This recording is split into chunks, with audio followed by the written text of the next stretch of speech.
Waalaikumsalam cikgu. Salam cikgu. Okey, dah sudah ya? Join Yasin tadi tak?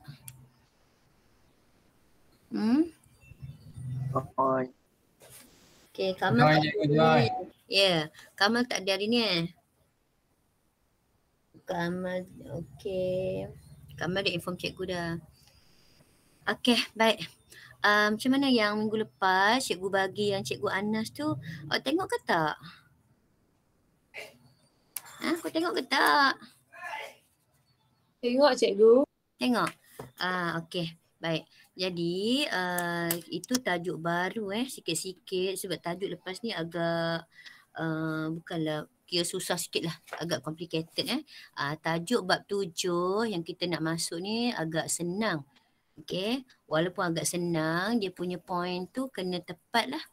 Okey. Dia senang tapi tak ikut dia dalam buku teks awak tak dapat markah. Okey. So kita tengok hari ni cikgu nak buat bab 7 tapi sebelum tu bab 6 tu awak okey ke tak okey? Bab 6. Cabaran selepas pembentukan Malaysia. Okey ke tak? Okey cikgu. Okey, senang. Dia fakta cikgu. Dia fakta banyak kan macam okey. Memang sangat banyak fakta.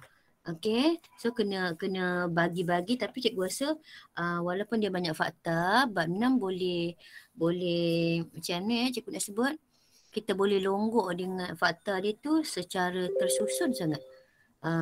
Contoh ada beberapa cabaran, kita ingat yang sebelum ni beberapa cabaran yang dihadapi Malaysia selepas pembentukan Malaysia.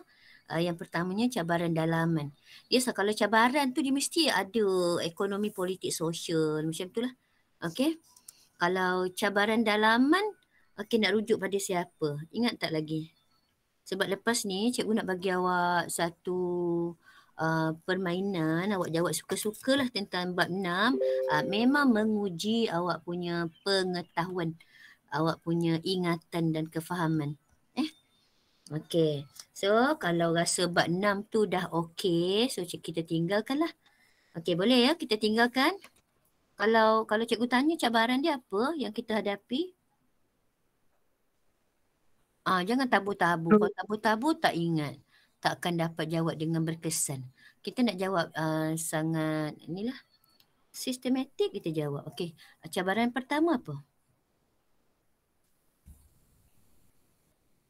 Yang kegiatan ekonomi. Kegiatan ekonomi. Kalau macam tu kita nak cerita kat mana Dekat pembangunan pun ada juga. Kegiatan ekonomi tu satu yang kecil tu, yang besar dia dulu. Cabaran dia yang besar dia dulu. Dia tulis apa? Cabaran dalaman. Pembangunan sosioekonomi. Dia sebenarnya di bawah tajuk cabaran dalaman. Yang pertama itu ialah cabaran dalaman. Bila dalaman tu memang ada sosioekonomi politik lah. Okey, dan difokuskan di Sabah dan Sarawak. Okey, kita fokus ekonomi di Sabah Sarawak. Apa dia tentang ekonominya? Pergantungan pada bahan. Orang tak maju, bahan banyak orang tak maju. Itu yang kita kena keluar duit tu. Okey, dari segi sosialnya apa? Dia cerita pasal apa? Ini semuanya dari segi soalan dia tentang apakah cabaran dalaman yang dihadapi oleh Malaysia. Okey, dia akan bagi soalan cabaran dalaman. Yang sosial tu perpaduan kaum, Cikgu. Perpaduan kaum. Lain lah. Yang satu perpaduan kaum sosial juga. Okey, lagi. Peluang ekonomi. Okay. Macam mana? Bahagian perhubungan. Yang Sabah Sarawak jauh sangat tu. Itu semua di dalaman lah tu. Itu cabaran dalaman. Cabaran dia ada lebih kurang 5 sebenarnya. Cabaran pertama ialah cabaran dalaman. Cabaran dalaman juga pecah PES, PES, politik yang mana yang Sarawak berlaku undi tidak percaya Stephen Kaluningkan, itu politik. Ekonomi yang mana? Ekonomi yang dia kaya, banyak bahan tapi tidak dikomersialkan, tak pandai nak dikomersialkan, masih mundur. Itu ekonomi. So kita terpaksa keluar duit yang banyak untuk komersialkan benda tu, perkenalkan tanaman lain. Okey. Lepas itu kita ada sosial. Sosialnya dari segi perhubungan dan pengangkutan yang sangat mundur sebab dia menggunakan jalan laut, jalan sungai. Dan satu lagi sistem pendidikan, disebabkan pedalaman sistem pendidikan vernacular hanya berlaku di bandar. Jadi kita cuba buat untuk di kawasan pedalaman khusus untuk Bumiputra. Itu hanya cabaran dalaman. Walaupun sebab itu cabaran dalaman boleh jadi esei besar. Okey. Kalau disebut cabaran dalaman itu fokus Sabah, Sarawak. Awak nak fokus yang mana? Ekonomi boleh, politik boleh, sosial pun boleh. Okey, mana-mana yang kita rasa senang. Okey, cabaran keduanya ialah Singapura, pemisahan Singapura pun ada politik, ekonomi, sosial juga. Okey, jadi kena ingat pemisahan Singapura pun boleh jadi satu esei besar. Okey, apa dia akan tanya kita? Mengapa? Sebab, sebab mesti ada ekonomi, politik, sosial lah. Macam tu ekonominya disebab apa? Perkenakan kadar faedah pada pinjaman yang kita buat. Okey, dia minta pasaran bersama. Itu ekonomi. Sosialnya yang mana? Perkauman. Ekoran daripada politik. Okey, politik, dalam perlembagaan kita bagi, dia tak puas hati bila kita bagi kerusi yang sikit pada dia lah. Okey, hanya 15 sebab kita ikut keluasan. Okey, jadi tak puas hati, jadi pertikaian antara pemimpin PAP, Lee Kuan Yew lah dengan Perikatan Tengku lah. Okey, itu satu. Ya, dan satu lagi dia mainkan sentimen perkauman, dilakukan kempen Malaysia tu menyebabkan sosial berlaku, rusuhan kaum. Okey, menuntut hak yang sama rata. Yang tu untuk pemisahan Singapura. Kalau yang komunis pula, dia fokus dua tempat lah. Komunis di Sarawak pun ada. Yang menyusup masuk melalui pertubuhan politik dan juga gerakan bersenjata. Lepas tu dia terangkan pada kita apa usaha-usaha untuk menanganinya. Banyak operasi-operasi. Operasi ketenteraan ada, operasi perang saraf pun ada. Yang ni sebenarnya tajuk tingkatan 4.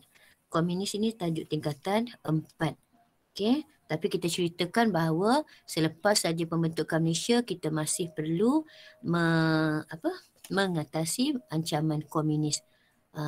British habiskan duit yang sangat banyak ya. Kita cerita dekat Tanah Melayu saja, British habiskan duit jutaan ringgit untuk membanteras komunis.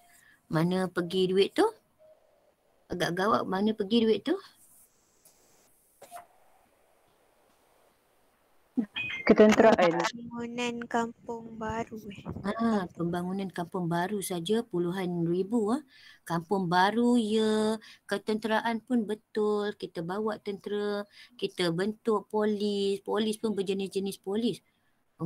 Polis hutan ada, auxiliary ada. Macam-macam polis. Tentera pun sama. Itu Jadi, yang ya. Yang mengatasi tu isi boleh tak? Boleh. Sangat boleh. Cara mengatasi pun banyak tu.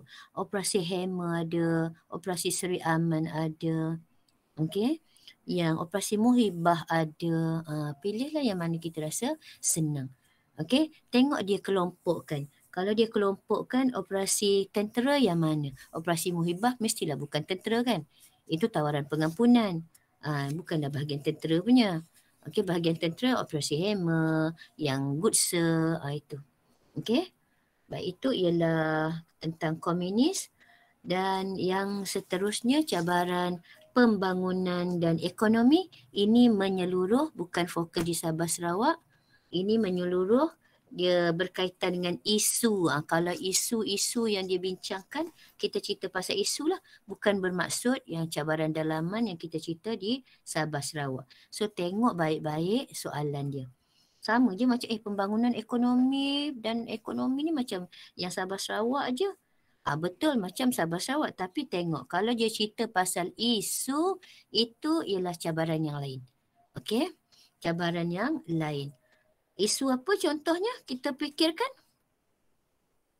Peluang kerja terhad, contoh peluang kerja yang terhad. Macam mana cara Pendidikan. Ya macam itulah. Maknanya ada isu, ada cara mengatasi. Macam tu. Ataupun kadar kelahiran yang tinggi, kadar kehamilan yang kurang sihat, kematian banyak. Apa cara mengatasi? Kurangkan kadar kelahiran dengan mengamalkan atau memperkenalkan perancang keluarga. Itu dia ada satu isu, ada satu cara penyelesaian masalah. Okey? Kalau kata peluang kerja yang sangat terhad, apa cerita dia? Kita sediakan budak-budak. Kenapa tidak ada peluang kerja? Kenapa tidak berpeluang kerja? Sebab dia tidak ada kemahiran. Okey, menganggurlah dia. Jadi kita beri dia kemahiran apabila kita sediakan sekolah-sekolah vocational. Sekolah-sekolah yang menyediakan kemahiran. Okey, itu ialah pembangunan ekonomi. Dia akan tulis perkataan isu untuk kita. Isu pembangunan ekonomi merupakan salah satu cabaran yang dihadapi oleh Malaysia. Okey, jadi kita bincanglah, jelaskan. Kita bincang satu per satu.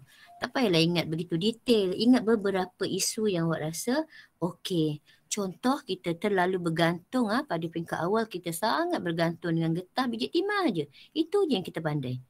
Getah biji timah. Sebab kita sangat bergantung pada pasaran barat yang memerlukan getah dan biji timah kita. Sehingga satu ketika biji timah kita ataupun getah kita berlaku kejatuhan harga yang sangat dahsyat. Okay. Getah tiruan pun ada, Indonesia sediakan. Jadi kita terpaksa memikirkan cara lain. Apa caranya? Kita pelbagaikan tanaman lain. Contohnya koko dan juga kelapa sawit. Itu isu lah. Okay. Kita cerita isu, kita cerita cara penyelesaian. Kalau dalam buku awak tu, cikgu rasa dibagi 2-3 isu lah. Itu boleh jadi esei besar tu. Okay. Satu isu boleh cerita, 1-2 poin saja sudah memadai. Okay. Dan cabaran terakhir ialah rusuhan kaum. Rusuhan kaum ni yang melibatkan yang mana ya? Tadi ada rusuhan kaum juga dekat Singapura apabila dimainkan sentimen perkauman ataupun dimainkan kempen Malaysia oleh Lee Kuan Yew. Ini rusuhan kaum yang kita cerita ni, rusuhan kaum yang mana? Politik 13 Mei. Ya, 13 Mei. Okey, bagaimana menyelesaikan 13 Mei ini? Buat apa dia? Magiran. Okey, magiran tu apa? Majlis Agung yang Agung. Okey, majlis Gerakan Takbir. Gerakan Negara. Majlis Gerakan Negara. Okey, kita terpaksa buat Agung isytiharkan darurat. Salah satu tugas Agung ialah mengisytiharkan darurat apabila keadaan keadaan tidak aman, berlaku ketidakamanan, okey, membahayakan, okey, rakyat, jadi Agung terpaksa buat darurat. Apabila darurat dibuat, apa jadi? Parlimen berhenti. Ditutup. Disebut macam mana? Dibubarkan. Ditangguh. Okey. Parlimen ditangguh. Tangguh dulu. Bukan tak boleh bersidang. Boleh. Tangguh dulu. Okey. Lepas itu, perlembagaan pun kita stop dulu. Okey. Itu tentang darurat. Apa lagi dalam darurat? Ketika darurat itulah Magiran yang mentadbir. Bila parlimen ditangguhkan, maknanya parlimen, pemimpin kita tak boleh bertugas lah. Ataupun tak ada PM lah. Okey, kita beri tugas itu kepada Magiran. Okey, Majlis Tindak Gerakan Negara yang dianggotai oleh polis, tentera, pegawai perkhidmatan awam. Okey, baik. Di dalam darurat juga kita sangat susah. Okey, kita ditempatkan, ada yang ditempatkan di stadium. Stadium mana? Stadium negara ke Stadium Merdeka ya? Merdeka. Stadium Merdeka. Kena ingat. Okey, maknanya mereka diberi bantuan dan sebagainya. Okey, bantuan makanan dan sebagainya, perlindungan. Apa benda yang menyebabkan berlakunya rusuhan kaum? Kenapa tiba-tiba berlaku rusuhan kaum? Pilihan raya tu. Okey, pilihan raya yang ketiga. Pilihan raya kita buat 5 tahun sekali. Kita mulakan pilihan raya yang pertama pada tahun 1955. Itu tajuk tahun lepas, ke arah kemerdekaan. Kan? menuju kemerdekaan. Okey, British ajar kita untuk buat pilihan raya. Mula-mula pilihan raya kecil-kecilan, peringkat bandaran, lepas tu terai yang besar sikit, peringkat negeri dan akhirnya di peringkat persekutuan. Kalau peringkat persekutuan tu maksudnya peringkat negara. Okey, tahun 55 maknanya pilihan raya yang ketiga lah. Okey, dan agung pun agung yang ketiga. Ketika itu berlaku rusuhan kaum, jadi kita sedar rusuhan kaum berlaku disebabkan sebab serta-mertanya apabila kemenangan berpihak kepada apa ya? The opposition party. Okey, parti yang dianggoti oleh banyaknya orang Cina. Okey, jadi dia raikan kemenangan itu dengan cara provokasi. Dia provoke. Okey, macam mana cara provoke dia tu? Dia arak, biasalah kita mengarak, kita berarak, okey, dengan kemenangan kita biasa macam tu. Tapi dia arak dengan cara provokasi dengan menjunjung ataupun mengangkat penyapu. Ya, dilaungkan penyapu, maksud dia sapu bersih. Tapi bagi orang Melayu benda ini satu penghinaan. Okey, jadi berlaku rusuhan kaum, memang ramai yang terbunuh. Okey, jadi kita sedar, Mageran sedar benda ini perlu diteliti bahawa perpaduan belum lagi wujud sepenuhnya. Okey, memang British jadikan syarat awak nak merdeka, benda pertama yang kena buat ialah wujudkan perpaduan. Okey, kalau tak bersatu padu saya tak bagi merdeka. Itu yang diberi syarat oleh British. Itu sebab kalau awak masih ingat penubuhan jawatan kuasa hubungan antara kaum. Okey, CLC tu. Itu permulaan kita nak menggabungkan pelbagai pemimpin daripada pelbagai kaum. Itulah permulaannya. Okey, nak mewujudkan perpaduan. Tapi bila berlaku rusuhan kaum, jadi kita sedar perpaduan belum begitu kukuh.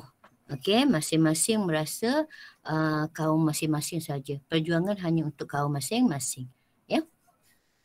Okey, boleh ya kita tinggalkan bab 6 ya. Boleh ya? Boleh Iga.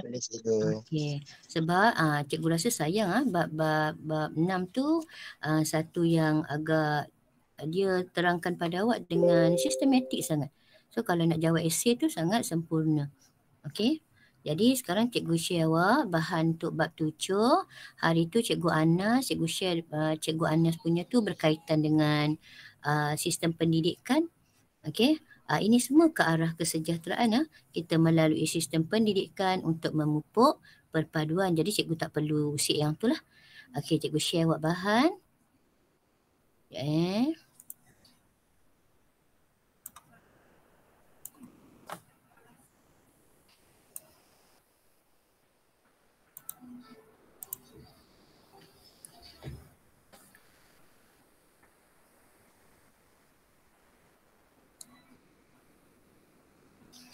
Okey, kalau bab 7 ni, kita nak cerita pasal apa ya? Ini pun orang punya lah ya. Kita ambil je slide yang mana dah sedia ada. Okey, kita nak bina kesejahteraan negara. Okey, masalah-masalah yang kita hadapi, cabaran-cabaran yang kita hadapi dalam masa yang sama kita cubalah bina kesejahteraan. Okey, apa cara kita nak bina ni? Ni tengoklah ni. Okey. Tajuk yang pertama sekali ialah perpaduan. Okey, mesti wujudkan perpaduan. Kalau tidak, tak akan berlakunya keharmonian dalam negara, integrasi nasional tak akan berlaku lah. Okey. Yang kedua, bagaimana mewujudkan kesejahteraan, membina kesejahteraan melalui dasar pendidikan. Ini tak payah. Lepas itu, bagaimana nak sejahterakan rakyat dalam negara kita ni menggunakan bahasa Melayu. Lepas itu melalui kebudayaan, melalui sukan dan akhir sekali rukun negara. Rukun negara ini yang dibuat oleh Mageran. Okey, dia kurang daripada rusuhan kaum yang kita sebut tadi. Ya. Okey, boleh ya. Okey, jadi sekarang cikgu tunjukkan perpaduan. Okey. Maksud perpaduan latar belakang hubungan kaum. Okey. Yang ni kena tengok pasal apa? Sebab selalu tanya mungkin disuruh bandingkan ataupun bandingkan apa maksud perpaduan dan integrasi nasional. Integrasi nasional, integrasi, sekolah integrasi. Kan kita sebut SBPI, sekolah integrasi tu maksudnya apa? Antara negeri. Inilah dia maksudnya. Okey. Kalau perpaduan kaum sangat jelas. Rakyat daripada pelbagai etnik, agama, kaum, agama, wilayah hidup dengan aman. Okey. Rakyat dia memberikan komitmen rakyat. Namanya rakyat tak kiralah apa saja bangsanya. Okey. Komitmen yang penuh kepada identiti kebangsaan. Maknanya semua mengikut apa yang telah kita susun. Apa saja bangsa dia sama saja. Duduk itu maksud perpaduan kaum. Kalau integrasi nasional, proses yang dinamik, okey. Dinamik ni sentiasa berterusan, okey. Yang merapatkan hubungan masyarakat antara negeri dan wilayah bagi membentuk satu bangsa. Ya. Rakyat ini punya identiti sendiri berderaskan perlembagaan. Maknanya tak kira lah di mana sampai ke Sabah Sarawak semua tu, okey, antara negeri dan wilayah pun kita panggil integrasi nasional. Okey. Kalau kaum kecil sikit lah. Okay, baik.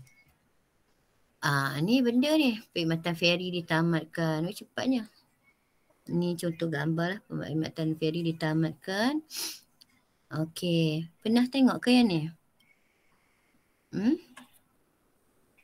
Pernah tengok ke feri Malaysia ni? Tak pernah lagi cikgu. Ini first time memanglah cikgu. tak pernah. Tengoklah tahun dia. Tahun ni masa ni cikgu form 5 tau.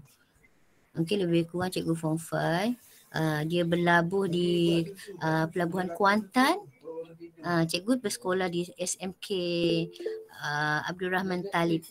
Tu dalam laporan Rahman Talib. Kita ambil sempena nama dia.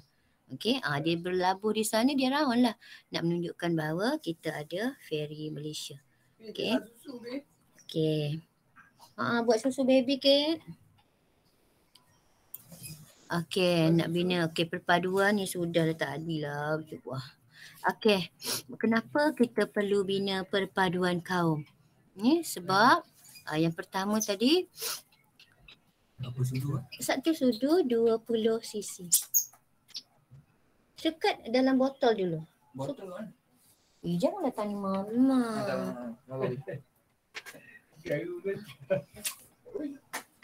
Okey, sorry. Okey. Latar belakang hubungan kaum kita agak renggang ni disebabkan apa? Yang cikgu rasa senang kan? Pentadbiran British lah. Okey. Beberapa faktor sejarah dikenal pasti menjadi punca kepada masalah perpaduan. Okey, kenapa? Apa masalahnya? Ni. Pentadbiran fahaman politik yang berbeza ni daripada kesan dasar British. Apa dasar British ya? Sebut dasar British tu apa?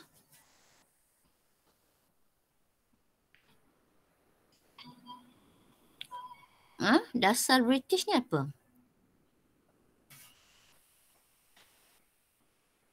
Dengar cikgu tak? Dengar cikgu. Apa dia benda dasar British ni?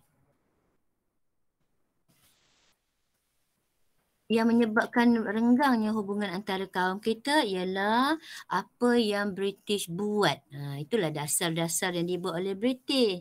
Itulah maksud dasarnya. Okey, apa yang British buat dalam bidang pentadbiran. Okey, dalam kegiatan ekonomi dan pertempatan, sistem pendidikan dan fahaman politik yang berbeza. Itu semua yang British buat menyebabkan hubungan kita antara 3 kaum besar, Cina, India dan Melayu terpisah. Okey. Suam. Terpisah. Okey. Contohnya daripada segi kegiatan ekonomi, apa nak sebutnya? Nasib baik tak tercekik budak ni. Apa? Makan duit. La ilaha illallah. Okey, dari segi ekonomi cerita dengan cikgu kenapa? Apa nak cerita? Jelaskan kesan dasar British yang membawa kepada kerenggangan hubungan antara kaum ataupun yang membawa kepada kesukaran mewujudkan perpaduan. Okey. Terang pada cikgu. Kegiatan ekonomi antara kaum berbeza macam ikut tempat. Mengikut tempat. Kita bagi yang tu saja tak cukup markahnya. Lagi? Kita faham, cikgu tahu awak faham, tapi untuk sejarah faham saja tak cukup. Dia mesti berbukti. Mana bukti dia? Mana? Contoh yang kaum India dekat ladang. Lepas tu kalau kaum Cina dia orang bekerja dekat bandar. Kalau kaum Melayu dekat kampung-kampung. Okey. Benar kita kena sebut macam tu lah ya. Okey, kegiatan ekonomi yang berbeza menyebabkan pertempatan juga berbeza. Sebagai contoh, kaum Cina ditempatkan di bandar, di kawasan bandar yang bersumberkan lombong biji timah. Okey. Kawasan pertempatan orang India pula di kawasan ladang atau estate. Macam tu. Orang Melayu tetap di kampung-kampung. Ini menyukarkan menyukarkan interaksi antara kaum. Okey. Sama kalau dalam bidang pentadbiran, okey, kalau dalam buku teks awak dalam bidang pentadbiran diceritakan pada kita bagaimana ketika mulanya British mengambil negeri-negeri Melayu bersekutu. Okey. Itu pertama kali dia tunjukkan bahawa dia ingin menjajah kita. Okey. Menjadi tanah jajahan. Hanya 4 negeri diambil, diperkenalkan sistem resident untuk memajukan ekonomi British. So dia bawa masuk pekerja daripada luar. Okey. Contohnya kalau di Perak tu residen Perak. Siapa residen Perak ya? Residen Perak ni sangat terkenal lah. Sangat terkenal.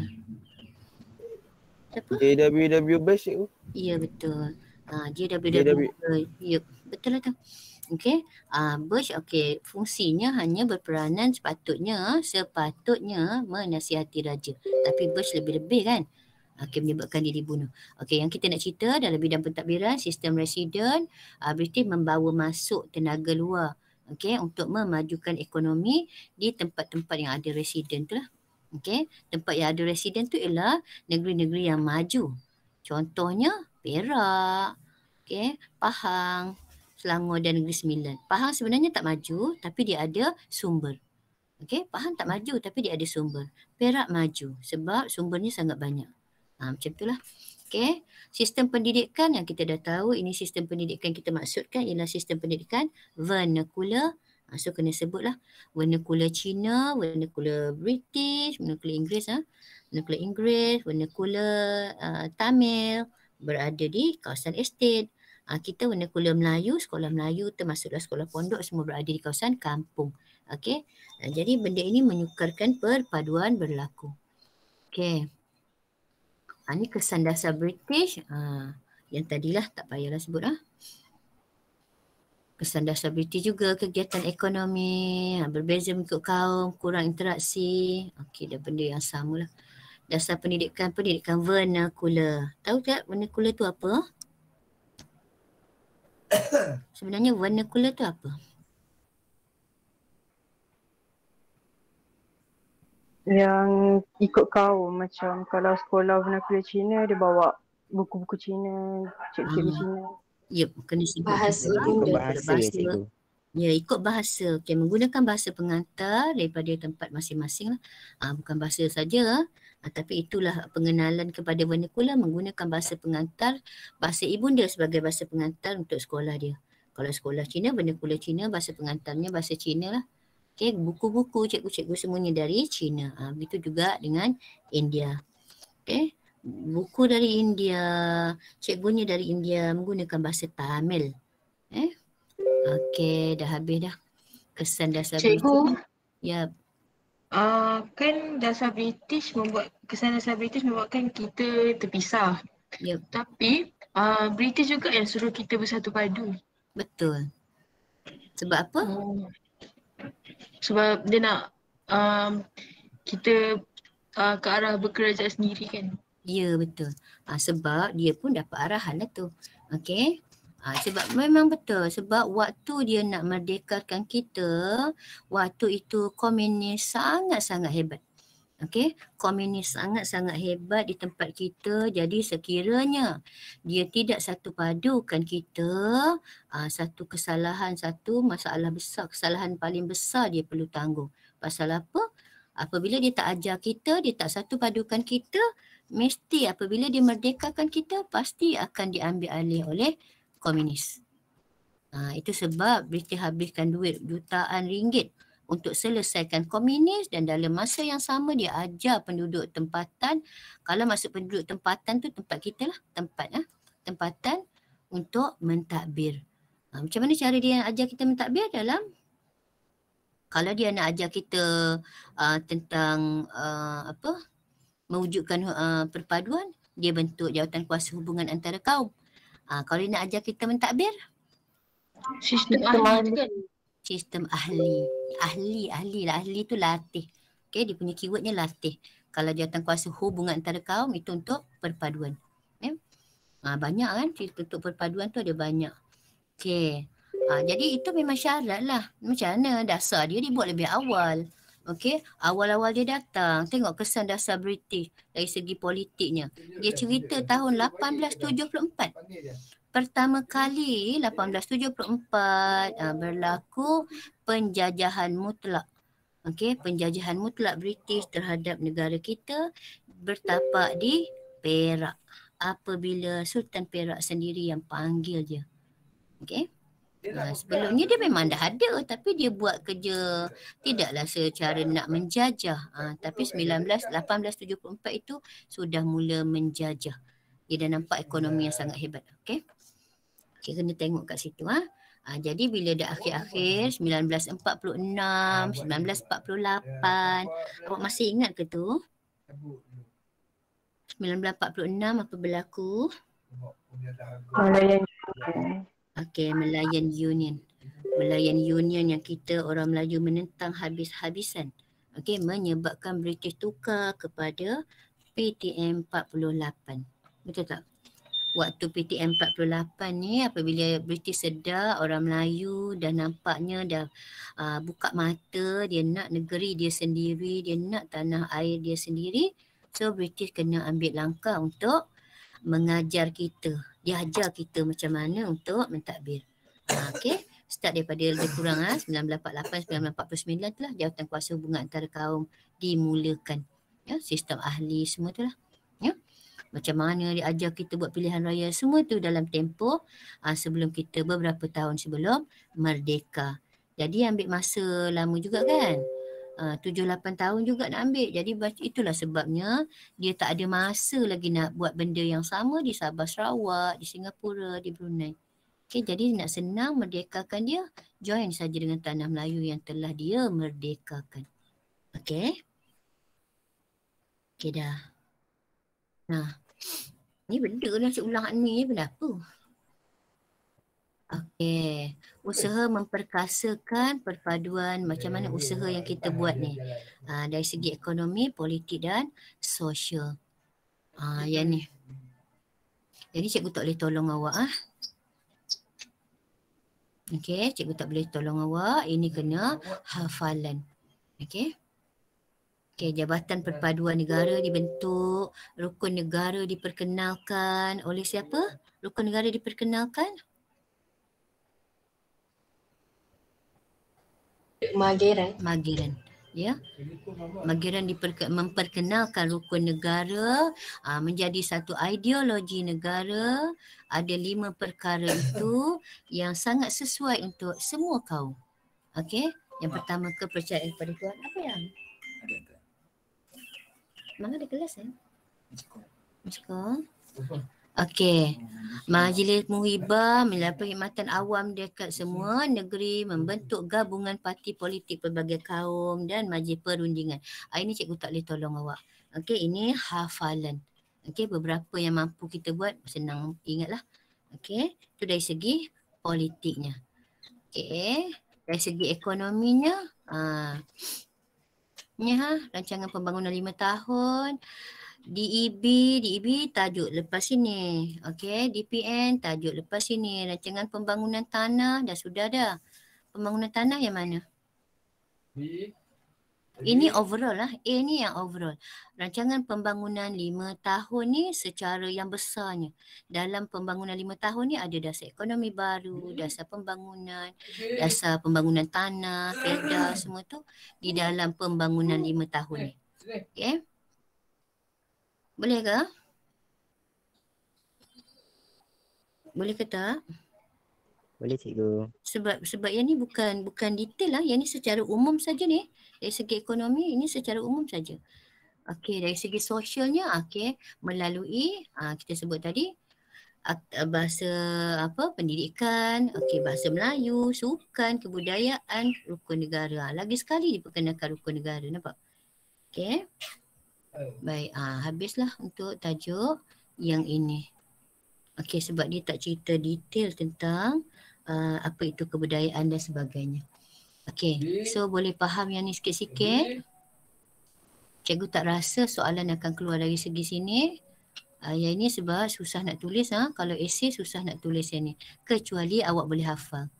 Okey, usaha memperkasakan perpaduan dan integrasi nasional melalui pembentukan ataupun perubahan Jabatan Perpaduan Negara.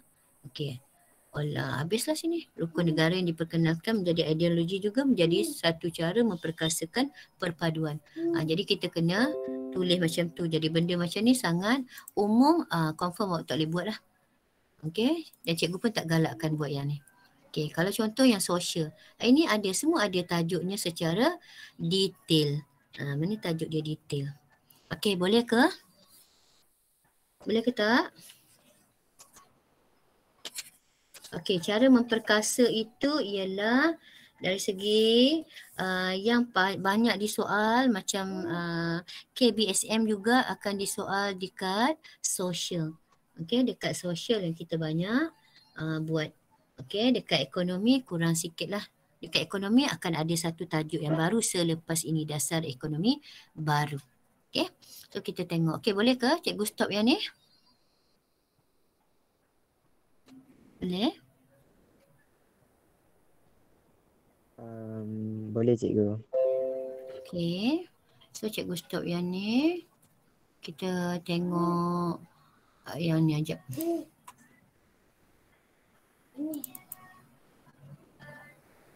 Ini pendidikan, dasar pendidikan sudah kan?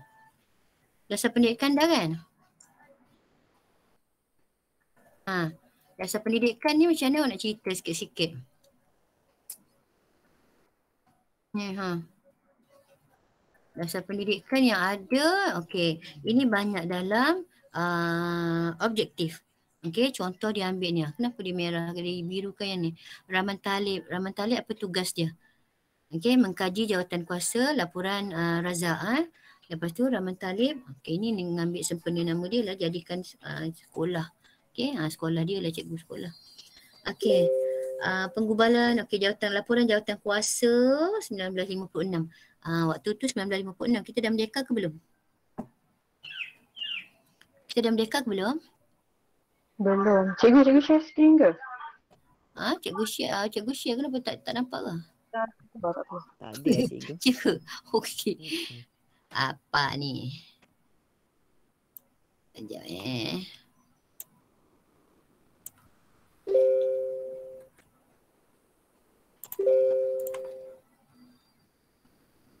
Okey, dasar pendidikan. Cikgu dah tunjuk dengan awak kan dasar pendidikan kan? Cikgu Anas dah bagi awak itu. Ni saja cikgu tunjuk sikit lah. Okey. Cikgu Anas dah bagi pun. Ni Rahman Talib. Menjadikan bahasa pengantar ni sama je. Okey, diambil daripada yang awal tu laporan Razak ataupun penyata Razak dah memang nak menjadikan bahasa Melayu sebagai bahasa pengantar. Okey. Dia hanya mengkaji Rahman Talib hanya mengkaji, cuma beberapa aspek dia tambah lah. Okey, kurikulum yang sama dan berorientasi negara untuk semua jenis sekolah. Itu dipanggil sekolah kebangsaan. Okey, laporan Razak juga dah menjadikan sekolah yang ada sebagai ada tambah perkataan kebangsaan. Maknanya semua kaum boleh masuk sekolah tu. Memang kita nak pun syarat nak beri pendidikan kepada semua tanpa mengira kaum. Okey, penekanan kepada masalah mata pelajaran sejarah dan tata rakyat. Ni tata rakyat ni apa? Tata rakyat ni apa? Dulu kita panggil ni mata pelajaran tata rakyat. Ni ialah civic Civic maknanya memperkenalkan mata pelajaran sejarah dan civic. Okey. Ini ni penambahbaikan. Okey, tengok. Ini diambil dalam buku tu, teks awak sebiji-sebiji, okey. Antara yang paling muda sekali, umurnya 36 tahun tapi ideanya sangat bagus. Apa ideanya? Menyusun dasar pelajaran kebangsaan melalui. Okey, apa yang tengok dia ambil balik laporan Jawatan Kuasa Pelajaran dan Rahman Talib. Jadi yang penting tentang Aminuddin Baqi, yang sangat penting tentang Aminuddin Baqi. Kalau Rahman Talib tadi yang penting dia perkenalkan sejarah dan tata apa tadi dah? Tata rakyat Tata rakyat. Okey. Laporan Rahman Talib yang sangat penting, benda ni sama Ni sama, bahasa Melayu sama, kurikulum sama, pelajaran sama, benda ni sama. Ini diambil yang sebelum-sebelumnya. Okey. Nombor 1, nombor 2, ini asasnya daripada laporan Razak. Benda ni 2. Rahman Talib tambah. Okey, ni soalan ni, bukanlah Rahman Talib. Okey, Rahman Talib tambah mata pelajaran sejarah dan rakyat. Okey, Aminuddin Baqi tambah aneka jurusan.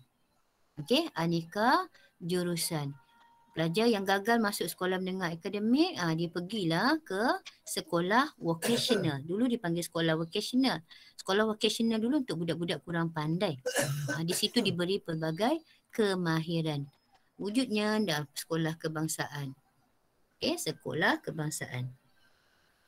Okey. Bagaimana sistem kurikulum yang sama dapat memupuk semangat perpaduan? Apa cara nak cerita? Kurikulum yang sama. Mana kurikulum yang sama ni? Jadi kita akan gariskan kurikulum yang sama. Okey. Mana kurikulum yang sama ni? Awak tak boleh sebut kurikulum yang sama tak boleh. Kita kena kecilkan dia. Mana kurikulum yang sama?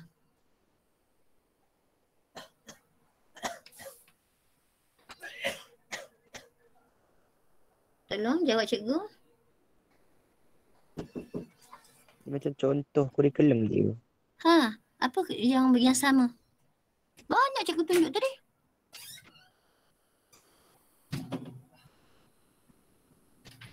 Ni, kita ambil penggunaan bahasa Melayu. Okey, kita ambillah sejarah. Kita ambil tata rakyat. Ini boleh kita nak huraikan. Okey, nak huraikan dari segi 3 aspek ini untuk mewujudkan perpaduan. Menggunakan bahasa Melayu sebagai bahasa pengantar.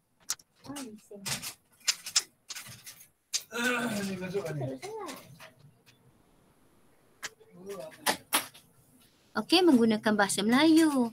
Menggunakan kurikulum yang sama. Apa kurikulum yang sama? Berorientasikan negara bagi semua jenis sekolah. Okey. Apa bendanya? Antaranya adalah mewujudkan mata pelajaran sejarah. Semua orang kena ambil ni. Okey, mata pelajaran tata rakyat. Semua budak-budak kena belajar ni. Jadi inilah cara bagaimana perpaduan dapat dipupuk. Ni, sekolah kebangsaan. Okey, sekolah kebangsaan. Macam mana? Semua bangsa boleh bersekolah di sekolah kebangsaan. Kalau tak nak pergi sekolah kebangsaan, dia pergi sekolah jenis kebangsaan. Tapi bila masuk di tingkatan, sekolah tingkatan, masuk menengah, dia wajib ambil kelas peralihan. Yang rugi setahun. Itu sebab sekarang orang dah mula sedar, hantar saja sekolah kebangsaan daripada dia kecil. Ini maksudnya, jadi kita akan huraikan penggunaan bahasa Melayu sebagai bahasa pengantar, membolehkan kita berinteraksi, memahami antara satu sama lain. Secara tidak langsung, semangat perpaduan dapat dipupuk. Macam itulah. Melalui mata pelajaran sejarah yang diwajibkan bagi semua sekolah. Itulah tu. Maknanya ada benda yang awak sandarkan. Bukan main sebut kurikulum yang sama, Okey? Pergi fokus dekat apa benda yang awak nak cerita boleh mewujudkan perpaduan. Okey, wujudnya sekolah kebangsaan. Membolehkan semua kaum berada di satu tempat, di satu institusi pendidikan yang sama. Jadi membolehkan, itulah. Okey, dasar pendidikan kebangsaan, benda yang samalah. Jawatan kuasa kabinet, ini dia punya step by step. Ni benda ni lah tambah-tambah ni. Ini dah baru. Okey, kesan dari bahasa Melayu tetap dijadikan sebagai mata pelajaran wajib dalam peperiksaan awam. Itu sebab sampai sekarang ni penegasan pendidikan kerohanian, mata pelajaran pendidikan Islam dan pendidikan moral. Okey. Kalau yang bahasa Cina dan bahasa Tamil tu boleh juga buat dengan syarat, ada syarat murid dalam kelas dia tu mesti melebihi berapa orang. Okey. Aktiviti KOKO melibatkan semua kaum, unit uniform dan sebagainya. Ini ialah jawatan kuasa kabinet. Ini dah lewat, okey. Yang tadi kita cerita awal-awal merdeka, awal-awal nak merdeka kita dah susun. Tapi ini dah lewat. KBSM berakhir bila? 1988 kita start sekolah menengah punya. Bila dia tamat? Tahun lepas. Tahun lepas. Awak tidak berpeluang menggunakan buku tahun lepas. Okey, bagi awak lah pioneernya menggunakan KSSM. KSSM tu apa?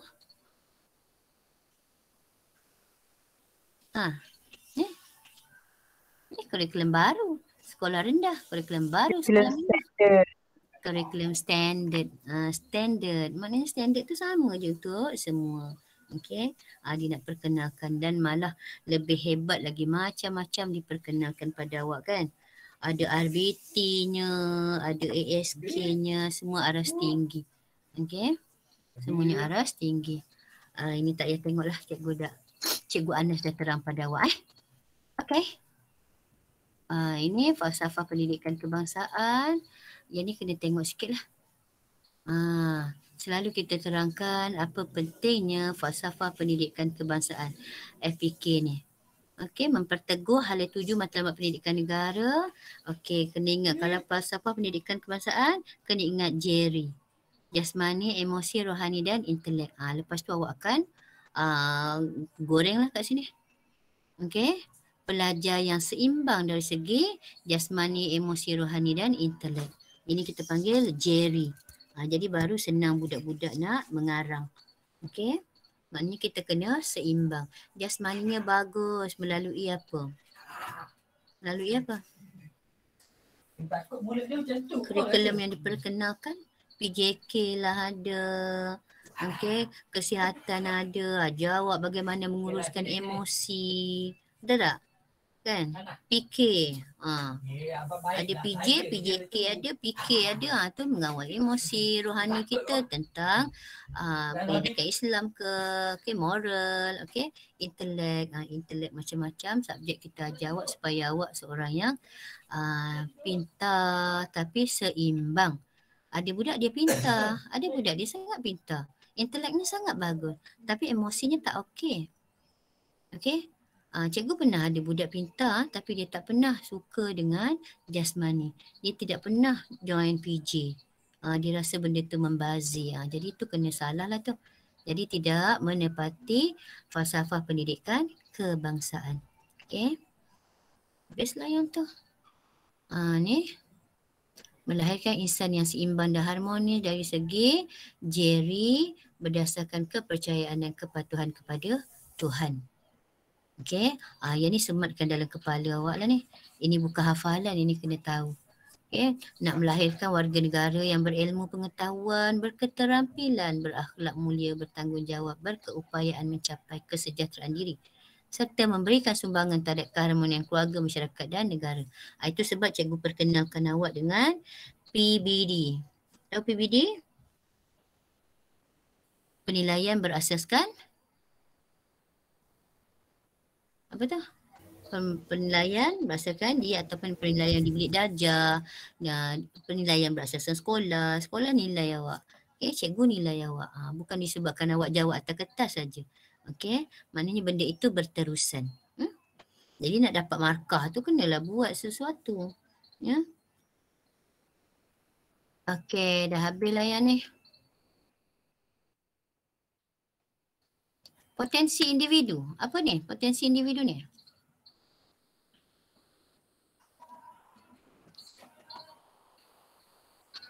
Yang Jerry tadi ke cikgu?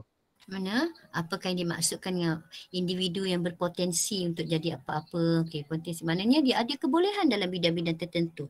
Dia berpotensi untuk menjadi seorang atlet katakan. Jadi kita perlulah kembangkan secara atletnya. Okey, secara menyeluruh dan bersepadu. Kenapakah potensi individu perlu dikembangkan? Supaya potensi yang dia ada tu tidak sia-sia. Dia tak pandai belajar tapi dia sangat pandai kemahiran. Jadi jangan suruh dia belajar. Okey, benda itu yang perlu dikorek. Okey, benda itu yang perlu awak tonjolkan. Cikgu, saya memang tak suka sains tulis cikgu. Saya sangat pandai dengan akaun. Pergi masuk kelas akaun. Okey, jangan ikut orang. Okey, apabila potensi pada diri kita tidak digunakan sebaik mungkin, awak kemungkinan besar kan salah tempat lah. Okey. Jangan ikut orang. Orang masuk kelas depan, kita pun nak masuk depan. Padahal kita tak minat pun. Jadi kena pasti potensi.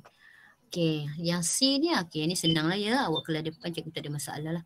Bagaimana insan yang berakhlak mulia dan berilmu pengetahuan dapat menyumbang ke arah keharmonian.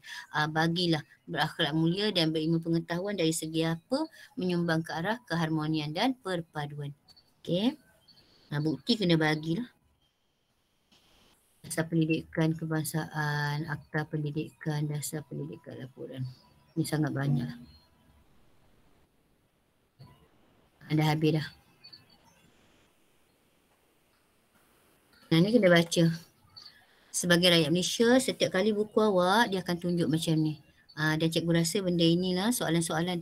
Okey, mulai hari ini, cuba tengok soalan objektif setiap bab tu. Sebab apa ya? Mula-mula kita buat buku baru yang tamat tahun lepas. Okey, awal kita buat tak silap cikgu kita buat tahun 2003. 2002-2003. Ada banyak soalan SPM diambil daripada buku itu. Okey, jadi kemungkinan besar sawan awak pun macam tu lah. Jadi kena baca dia punya soalan belakang buku teks tu. Betul-betul. Okey. So ada soalan ke? Ataupun awak nak cikgu teruskan lagi ke? Cikgu rasa cukup kan?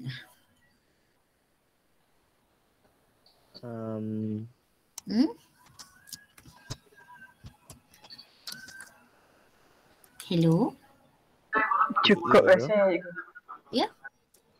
Cukup kot. Cukup lah ya? Cukup lah cikgu. Apa tu? Okey, pasal apa cikgu perlu buat yang ni? Sebab cikgu nak yang pertama, cikgu tutup yang ni. Okey, yang pertama cikgu nak sebut dengan awak tentang bab 6. Cikgu rasa cikgu tinggalkan awak dengan bab 6 tanpa ujian. Ada cikgu uji ke? Ujian awak? Ada buat ke? Adalah latihan-latihan kuis-kuis buat bab 6 tu ada kan? Jadi tapi cikgu tak Kuizi cikgu. Ada kuizi. Kuizi tu ada orang tak buat tau. Macam mana cikgu nak bagi penilaian tu? Kuizi yang bab 6 ada masuk dalam PBD tu. Ada orang tak buat. Lepas ni cikgu bagi awak cikgu untuk bab 6. Okey, setiap kuizi awak cikgu tetap markah tau. Jadi cikgu tahu okey awak betul. Walaupun kuizi tu tidaklah menyumbang sangat, tidaklah begitu. Mungkin kita dah teka-teka salah, kita cuba lagi dapatlah betulnya. Okey, tak ada masalah. Itu lebih baik daripada yang tak buat. Ada yang tak buat tau, atau yang dia buat dia tak bagi cikgu markah. Macam mana cikgu nak tulis? Macam tu tak boleh lah. Okey. Jadi sebenarnya hari ni cikgu buat ni semata-mata nak ingatkan awak balik tentang bab 6. Okey. So lepas tu bab 7 ni sebenarnya tidaklah heavy sangat. Bab 7 ni dia cerita kita yang okey. Kalau soalan kalau yang lepas, buku teks tahun lepas contohnya dasar kebangsaan, dasar kebudayaan kebangsaan. Dia bagi kita satu perenggan aja ceritanya. Cuma buku awak ni dia detail sikit. Okey. Dasar kebangsaan. Okey, jadi benda ni tak begitu berat lah. Okey, jadi itu sebab yang paling berat tu yang bab 5, bab 6. Tapi bab itulah yang selalu kita tanya dalam soalan esei. Cikgu sangat mementingkan esei sebab esei beri awak markah yang sangat besar, 20 markah. Awak tip-top esei 60 markah memang A+ dalam tangan lah. Tak nak ke yang tu? Okey, So kalau tak ada apa-apa, cikgu akan share awak bahan juga. Awak boleh tengok. Ataupun sebenarnya dalam buku teks awak sangat komplit. Boleh baca je buku teks awak. So ada apa soalan lagi tak tentang cikgu? Buat masa ni tak ada lagi ke cikgu. Okey. Kalau soalan-soalan yang tajuk-tajuk yang akhir tu agak berat, tak mungkin cikgu nak buat awak dengan detail. Okey, cikgu pilih saja poin yang paling senang awak ingat. Okey, sama je macam tahun lepas. Tahun lepas pun ada bab yang kita tak boleh buat dengan budak-budak sebab sangat mengelirukan. Tapi bab ni senang. Awak baca apa itu tentang bahasa, akta bahasa kebangsaan, bahasa Melayu sebagai bahasa kebangsaan. Memang senang yang tu. Okey. Untuk bab 7 senang. So itu sebab kita buat. Okey, ada soalan lagi tak? Sebab lepas ni nak terangkan awak, kita akan buat ulang kaji yang tingkatan 4 sikit tau. Bersemuka kita nanti bulan 10, kita dah nak tumpu macam mana cara menjawab. Okay. Okey, kalau ada soalan lagi tak ada? Setakat ni tak ada cikgu. Tak ada lah ya. Okey, tak apa, lepas ni cikgu bagi awak game simple-simple je. Nanti awak boleh tengok untuk kuasai bab 6 awak. Lepas itu dengan kuizi bab 7. So minggu ni tak jumpa awak lagi dah. Okey, kalau tak ada apa-apa, cikgu tamatkan. Assalamualaikum. Waalaikumsalam. Terima kasih cikgu. Cikgu nak tengok monyet tu. Thank you. Nak tengok monyet? Aduh, monyet ni kau nak tengok Tengok Hama je. Abby? Eva. Nama dia Abby. Abby. Abby. Semua lelaki dalam ni. Nak tengok Amal tu. Jangan. Hama kecil, Hama kecil. B. Hai, Amal. Bukan Amal. Abby sayang. Abby. Abang nak tengok, Abby. Abang nak tengok. Abby. Umur dia berapa cikgu? Adri.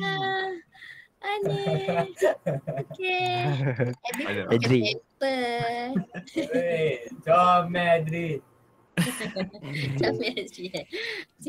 Actually kita semua sebab kita semua ni. Okay. Terima kasih cikgu. Cikgu memang sayang. Umur dia berapa cikgu? Umur dia? Masa beli tu rasanya 2 bulan. So sekarang dah 2 bulan lebih lah. 2 bulan lebih sikit. Cikgu baru je. Okay. Nama membesar. Siapa nama? Abby. Abby. Okay. Terima kasih cikgu. Thank you cikgu. Okay. Bye-bye. Bye-bye.